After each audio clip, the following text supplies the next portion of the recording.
My name is Martino Haas, and I'm an artist, and I live in Seattle, Washington. And I have been doing art for about 35 years and had the opportunity to do a show in the Ansel Adams Gallery, landscapes of Yosemite, and I'm very excited about it. Growing up, my grandmother was an artist, and she was probably one of the biggest influences in my life. Also, my Aunt Mary, who was my father's cousin, we used to call her Aunt Mary. She was really Cousin Mary. She was also an artist, and she had done a lot of work of Yosemite. And but my grandmother, I think, was the biggest influence. And I think my grandmother, Della Taylor Haas, she lived in Palo Alto, and when I was a small child, we used to take walks that I remember in Palo Alto, and we would pick up seed pods and things like that, and take them back to her studio, and she would draw them. And she had a little place called the Creative Oasis in her house, and it was a very mysterious place. It was up above the garage, and I used to love to go up there and watch her work and see the things that she was working on, but ultimately also the way she influenced my art personally was, interestingly enough, my first print that I ever pulled, which was a serigraph, which was silkscreen. I did it in my grandmother's studio, and I could only do 30. I could only fit 30 prints to dry, and so that became my edition size, was 30, and for the serigraphs and the silk screens. And I've done about 45, editions over the years. So, but ultimately, just the way she influenced was her discipline and her dedication to her craft, and the fact that she did art until she died when she was 96 years old. And I just thought that was a neat thing to be able to do something your entire life. Is very inspiring for me. So yes, growing up and coming to Yosemite, definitely influenced my artwork, because as a young child, we would pretty much I'd come up here every year. There was always a trip, whether it was to go to the Bracebridge dinner, where my father one year was the visiting squire, or floating down the Merced, or just hiking around in the valley. And then as I got older, up into the high country, just having that deep connection. I draw upon it now when I do work. When I've done in doing this show, there are certain memories that I have that I remember in Tuolumne Meadows or in the valley as a small child, in all seasons, the fall, the winter. I remember winters when it snowed and there was 30 feet of snow in the valley, and we stayed in Yosemite Lodge and that sort of thing. But I definitely think, and the fact that I'm a landscape artist, and Yosemite is one of the more beautiful places in the world, definitely influenced me.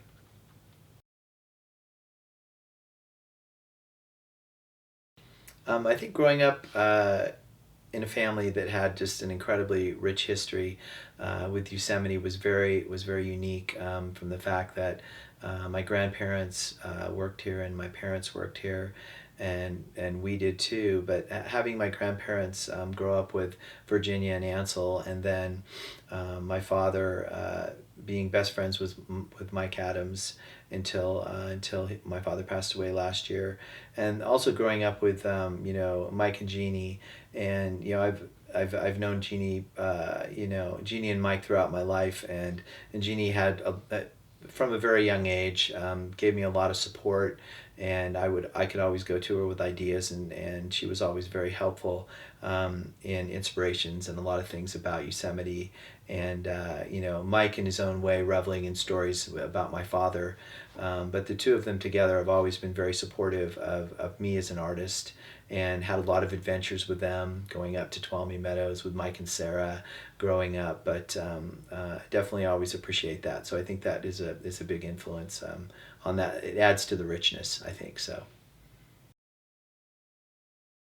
I think I make annual trips to Yosemite and also the high country, because Yosemite is probably most one of the places on earth that I feel the most comfortable, and also just because I need it for my soul. So, and I love going up to the high country, and also just the sense of I've been here winter, spring, summer, fall, and it's always different. There's always a sense of discovery. Every time I come here, it's there's always something new, regardless of how many times I've been here. And I do think there's a certain element in the high country of the Fountain of Youth. And whenever I go up there, I absolutely get I get a new perspective and I get reinvigorated. So I do need it. So yes, I met Ansel when I was as a young child when we would come and visit with my grandparents and also Mike and Jeannie. Definitely. And I was it was when I was as a younger child. I have a few memories of meeting him. Probably the most vivid ones are I grew up in Salinas, California, and he was living over in Carmel and doing a lot of work on the Big Sur Land Trust and taking pictures and visited him in his studio a couple times. And he was always a very entertaining person to talk to, so as I remember.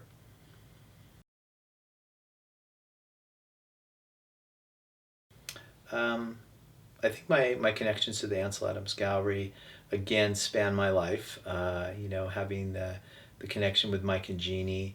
Every time I came to Yosemite, I always come to the gallery because I think ultimately they always have great shows and education, and they're an important part of Yosemite Valley, definitely. And recently, with a relationship with Matt and Sarah, in '96, I was in a show with my grandmother called Two Generations of Printmaking, which was great, and that was a fun thing to do. And more recently, it's just fun to take this opportunity to have this show now. But I do think that the gallery and shares my same values as far as preservation and also environmental preservation of the environment. And those are two things which are very similar between the two of us. So in Yosemite and beyond Yosemite, so very important.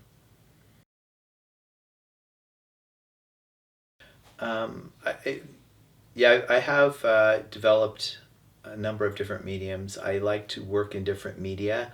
I work with the printmaking techniques and wood blocks and painting and the pastels and copper. Every time I approach a different medium, it's like with silk screens and serigraphs. I like to try to do something that hasn't been done before. And so when I did the serigraphs, I was my own master printer. I made my own screens. They were all printed by hand, and I basically decided I wasn't going to try to determine how many colors because in a serigraph you have to lay down each color by hand. I would just do what it took to get it finished, and so therefore my serigraphs would be anywhere from 20 to over 100 colors, and sometimes it would take me 6 weeks to print them. So I did those for about 25 years, and I did about 45 different editions of various landscapes, West Coast. And then I decided I think there was a class in Art Center College of Design called Media Experimentation, and it taught us how to use incongruous materials. And so I decided I wanted to do one of a kind pieces, and I wanted them to be original, and I wanted to maybe try to do something that nobody done before. And so I had some copper in my studio, and I had some chalk pastels, and I started to experiment with the chalk pastel on the copper, but also on tin and brass and canvas and different materials. And I chose the copper because of its luminosity, and it's just a beautiful metal. And also for this show, I thought that the medium chalk pastels on copper would really be able to capture the light and the atmosphere of Yosemite. So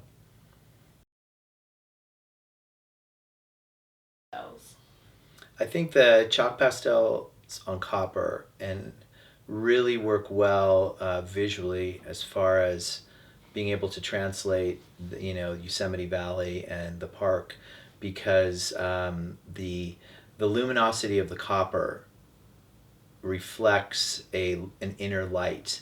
And there's something about, at certain times of the day when you look at the granite and the sun is going down on El Cap, like this one here, where it looks like it's lit from within, and the waterfall and the white and the mist, there's an inner light.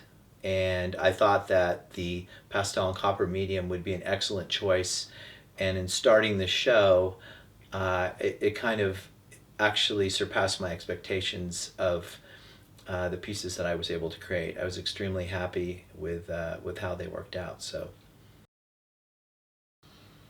I think the advantages of the chalk pastel medium is that the fact that I do the pieces with just my hands and my fingers. I don't use any brushes. Is there's a real kind of immediacy to them. There's a freshness. There's a purity. You can't overwork them. If you overwork them, the pastel stops sticking, and you have to pretty much scrape it off and start over again. So going into your particular piece, you have to have a very clear vision of what you want it to be, and then you create it very directly, and then it's done. And I think there's a really unique quality about that versus, say, a painting or something like that. It comes across as, I think it translates into that as being very fresh. So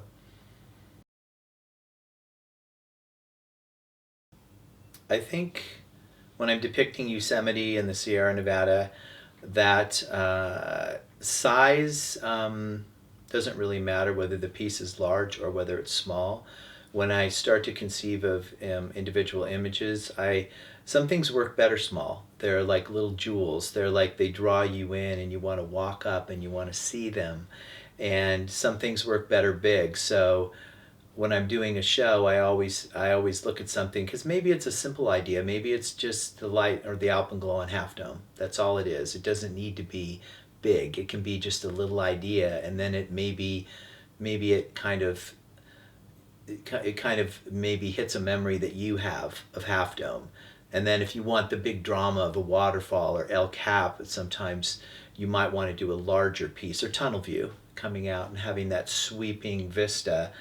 But I think ultimately the certain things work in both sizes, so I really don't have a preference. I think one of my favorite aspects of making art is a sense of discovery. I love the unexpected. I'm very comfortable with I'll start a piece and I will have an idea, but at some point in the process of doing the painting, or even doing a chalk pastel and copper, when I do them, they become what they want to be. There's a sense of they become alive, and then they, to a certain degree, will show you how they want to be finished. And you need to be open. You need to listen to that. And I love that because it can be very unexpected, and it's like a mystery and a sense of discovery. And I love doing that. I just feel very blessed to be able to create like that. So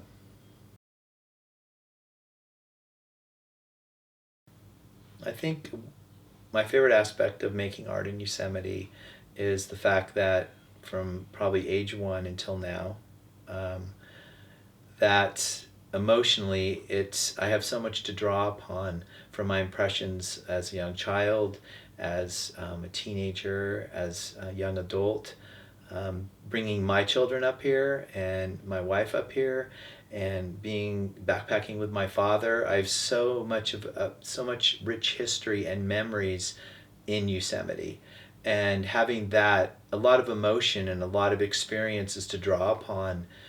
Doing the show for me again is such a wonderful opportunity, and being able to create work of this area. I can't think of another landscape that I would want to do, that I have so much to draw upon as an individual, as a person. So Do a quick cut. as far as, I think ultimately the connection with Yosemite, but also with the Adams family through the third generation, is very unique. And the many stories that my dad has told me, and Mike's told me some great stories about working up here, but having that multi-generational experience. As I've gotten older, I've really realized how unique that is, and that's kind of super cool. And but also the artistic connection with the families and with my grandmother is also very unique, and it's kind of embedded in me as a person. So ultimately, um, I'm just so excited to do this show, and it's been a lot of fun. It was difficult at first to decide my approach. Mm-hmm. How I wanted to, what I wanted to actually create. What I wanted to represent, and I got to a point where I just want to be very honest in accessing my experience and not trying to not trying to overdo it. Just the medium is very direct, and I wanted my response to be very direct, and hopefully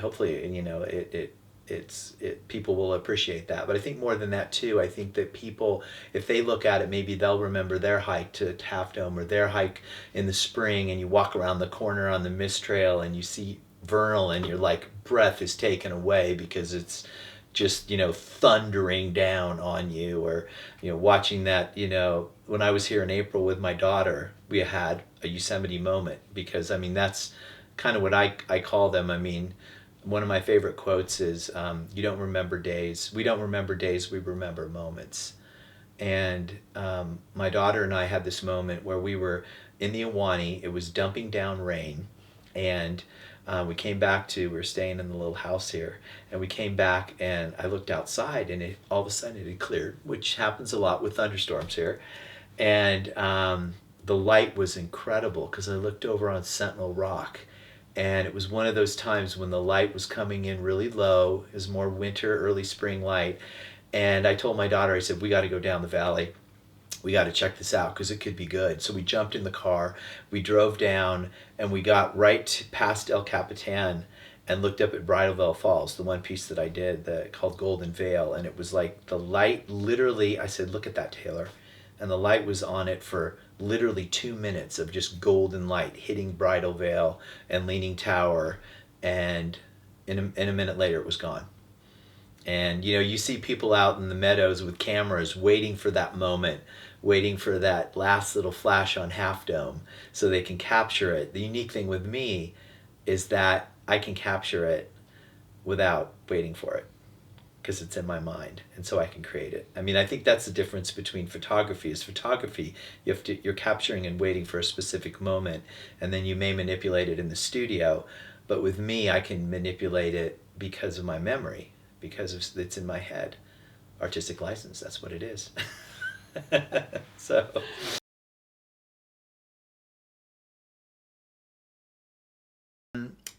basically it's kind of fun. So I brought some copper for you here, and copper is very flexible. This is it's almost paper thin. It's not. It's 12-ounce copper. I buy it in sheets from an industrial copper supplier in Seattle, and by 36 inches by 120 inches. And what I just so incredibly luminous. I tried experimenting on brass and on platinum and on tin, but there's just something about the copper and the way it reflects, which is just very unique. And basically, what's kind of fun is I brought this piece here because essentially you can see this is smooth, and what I do is I abrade the copper with sandpaper, and then I use a lot of fixative in the process. But essentially I literally am using this little chalk pastel, which is see, look, it's coming off in my hands already, and it's very chalky. And if if I'm basically, I use just my fingers to create something like this, no brushes or anything like that. And if it grabs a little bit, and you can work it a little, and then I will take my finger and I will just blend the edges. So you can put a lot on there or a little, and you can get nice tight lines, and you can get big shapes. But a lot of it's blending. Sometimes I scratch back into it. You can kind of see there's a little bit of copper showing here. But as far as a medium, it's very unique in its luminosity. And then the pastels are very chromatic, incredibly chromatic colors. But when I fix it, I actually spray fix it and I darken. It changes the color a little bit, and then I darkens the colors a little. And then what I do is I kind of carve the lights back out. So anyway, it's just a wonderfully unique process. And as far as I know, nobody else does it. So kind of invented it. So and yeah, and the pieces that I do are they're one of a kind original pieces. So the piece behind me, I call it the big wall. Only one person will have that and hanging in their home somewhere, hopefully. and but I only do one piece, original. Why is that important? I think it's important because doing one piece is that the person who hopefully purchases it and has it hanging in their house just kind of has that unique quality of having a one of a kind piece, and know that there's not going to be any reproductions. I don't do any Gickley reproductions. I don't do anything like that. I like, at least at this point in my career, I like to just do original pieces. It's real important for me. I don't do reproductions. So that photo, well, you can get another one of that photo, but you can only get one of these. There's only one of those, and I'm not doing another one. I mean, and that's, I think, the understanding of, it might be a little bit more from an expense standpoint, but you walk out the door and nobody's going to have that piece hanging, the same piece hanging in their house in the world. And that's kind of important, because each one was created with a very specific memory, I think, ultimately, and a lot of emotion went into it. And so, I do think that's important, just so that people know that they are one of a kind pieces, and I'm not going to do another one, so.